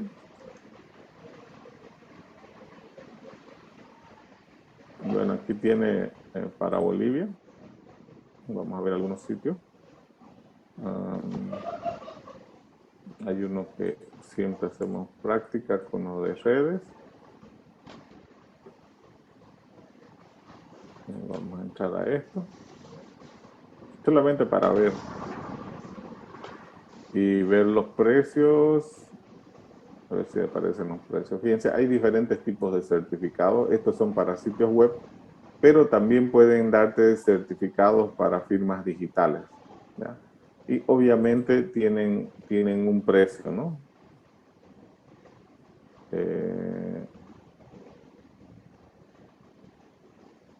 Ahí hay la ADCIP, ya vimos el otro día. Este es para firma digital, ¿no? A ver, para sitios web, creo que no tienen todavía para sitios web. Sí, no hay para sitios web. Solamente para firma digital tiene. Pero hay otros que pueden tener para sitios web. A ver, vamos a buscar. precios vamos a buscar. Precios. Ya, fíjense, ahí me salió directo. Qué belleza. Fíjense que puede costar una firma digital 320 euros. Ya, generalmente nosotros aquí, por ejemplo, cuando sacamos el certificado digital para la universidad, fíjense, el certificado digital es este que aparece aquí, este escudito. Y hay algunos que tienen uno que parpadea, ¿ya? Entonces, si usted entra ahí, ¿ya? Usted puede ver la información de ese certificado digital, ¿ya? Puede ver quién lo firmó, quién es, toda esa información puede ver, ¿ya?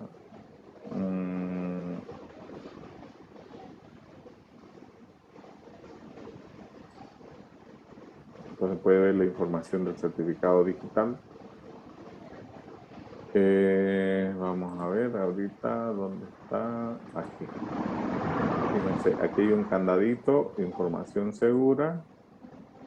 Este sitio está firmado por Let's Encrypt. Ya vamos a ver, aquí están el sitio, la autoridad certificadora, la duración, datos relacionados con la firma, y por aquí debe estar la información, fíjense, del certificado en formato. Fíjense, ahí están.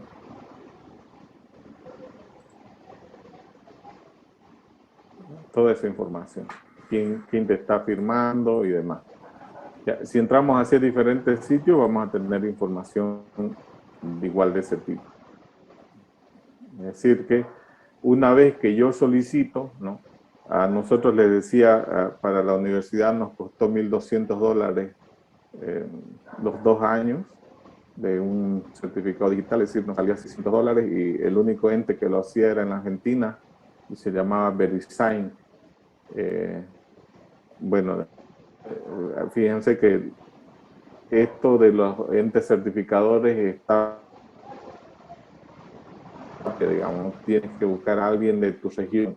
Si no hay en tu país, el que esté más cerca o el idioma que se adecue.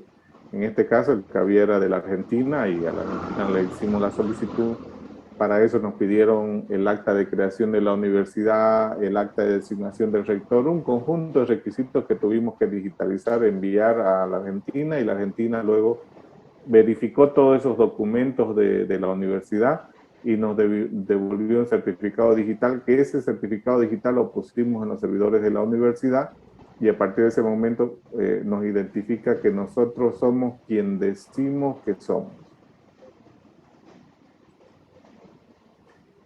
Bueno, y luego que tenemos el certificado digital, ¿cómo funciona esto? Los navegadores, ¿no? Generalmente se conectan con el servidor. Entonces, cuando se conectan, verifican de que hay un servidor, ¿no? El servidor les pasa sus datos que tiene un certificado digital. El navegador va a preguntar a los servidores principales si ese certificado es válido, si está en alguna base de datos de los entes certificadores. Si no está, te sale un mensaje de continuar, es decir, te está diciendo, no, este sitio no es auténtico, usted quiere continuar, y ya es responsabilidad del usuario poder conectarse, ¿ya? Si usted le dice no, ahí termina el navegador, pero si usted le dice si es auténtico, usted aparece directamente en la página, o si le da a continuar, igual va a trabajar y va. En ambos de los casos que le demos continuar, lo que se hace es, se hace un intercambio de llaves, de tal forma que mediante ese intercambio de llaves, lo que se va a hacer es el siguiente tráfico que haya entre el cliente y el servidor, ese tráfico va a ser cifrado. Es decir, el saludo que ustedes ven aquí me permite intercambiar las llaves entre el cliente y el servidor. Aquí utilizamos criptosistema público, Y una vez que hemos intercambiado y el cliente y el servidor tenemos la misma llave, entonces empezamos a enviar, pero mediante criptosistema simétrico. Es decir, ambas llaves utilizamos. ¿Y por qué se usa así de manera híbrida? Habíamos dicho que el criptosistema público es pesado, digamos, ¿no? En tiempo de respuesta y demás. Es por eso que para intercambiar llaves usamos el criptosistema público, y para encriptar por la velocidad que tienen los algoritmos de encriptación simétricos, usamos estos algoritmos que usan una sola clave. A partir de ese momento, todo lo que va por la tubería, por el socket, es información cifrada. Hasta ahí se entiende más o menos lo que es un certificado digital.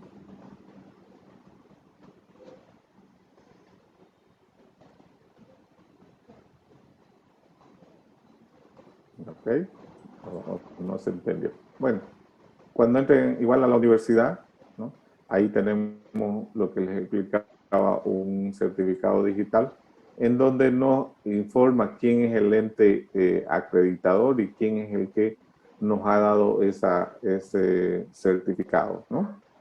Entonces, hay algunas instituciones, por ejemplo, Let's Encrypt, me da certificados gratuitos por 3 meses, pero es un proyecto que tú lo puedes usar, ¿no? Pero generalmente una entidad seria debería sacar su certificado por un lapso de 2 años.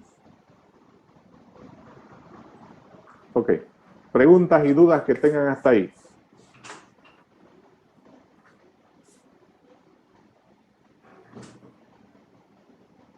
Bueno, si no hay ninguna pregunta, entonces nos vemos la siguiente clase. ¿Listo? Ahí vamos a quedar, jóvenes. Pasen buenas noches y nos vemos la próxima clase. Gracias. Gracias, ingeniero. Hasta luego. Gracias, ingeniero.